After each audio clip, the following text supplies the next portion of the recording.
Hey guys, welcome to Gen Technology. Today I'm going to teach you how to upload videos to YouTube using an iPad. Okay, so first let's go to YouTube here. Now click the video icon on the upper right section. Click it, then choose a video, random one. And then you can trim it here and stuff. After that, click next and give it a title, and give it a description if you want.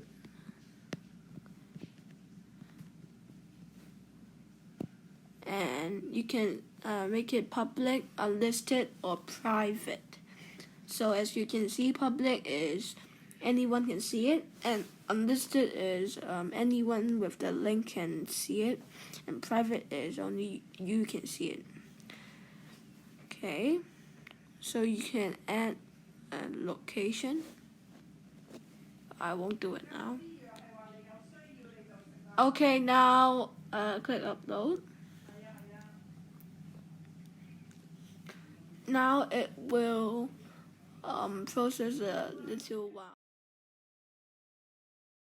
Okay, now we're done, and let's see. Let's reload it, and it will appear here, and you can see it here. And so you can like and dislike, share, download, save, and subscribe, and add a comment. Yeah. So this is the end of the video, and I hope you like it. Thank you.